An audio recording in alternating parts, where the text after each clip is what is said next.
Activist group Anonymous is shutting down as many Twitter accounts and websites run by ISIS and sympathizers, as many as possible. So the cyber group claims to have stopped a physical attack as well in Italy. The social account run by Anonymous deleted the tweets on that subject, but did post another tweet claiming a video will be released after an operation is completed. It is working to stop other attacks, and the final tweet, "Keep calm, it is not over yet." Morgan Wright is with me now, cybersecurity analyst, also senior fellow at the Center for Digital Government. So, Morgan, what do you make of these hacktivists? There are many who say they are working to stop ISIS, therefore good. And then there are many people who work with the U.S. government who say they are completely untrustworthy. How do you see them as a cyber expert?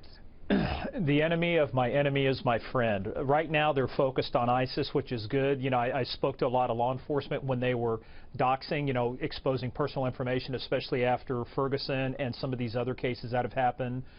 So right now it's good that they're focused on ISIS. Whether they're a benefit or not, history is going to judge.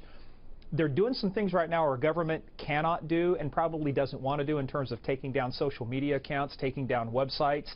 So the question is, can they do things our government can't do? Yes. Are they being effective?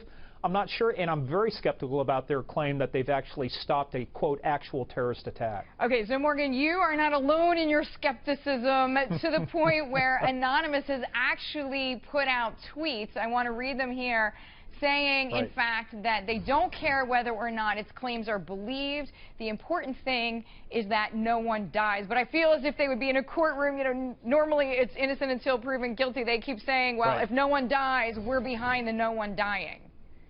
And that's like saying if there's a cop on every street corner and there's no crime there, that the cop prevented the crime. Well, I've been through that before. That's not the case. Here's the other issue we have, though, Deirdre, is that they now are turning it into a media beast. I mean, and you've seen this. You've seen this with all sorts of news trends that have happened. They're getting to the point where they have to keep feeding the legend, so they keep claiming exploits. Whether they happen or not, they're spinning it in such a way as that they can, in their mind, legitimately claim, hey, we stopped this attack, because the absence of an attack proves it. It's like you can't prove that there are men on Mars, so therefore there are.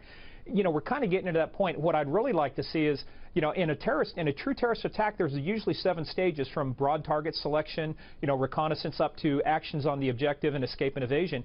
If they've really stopped an attack, then good for them. I kind of doubt it. They may have disrupted it. You know, usually to stop an attack, it's bombs, it's bullets, it's capture of people.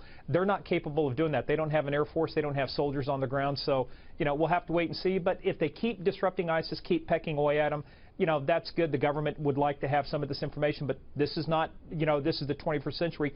We're not fighting a conventional battle anymore. The rules have completely changed, and the people who fight these wars now have obviously changed. I'm going back to what you said, Morgan. The enemy of my enemy is my friend. Well said. Morgan Wright joining me there as cybersecurity experts.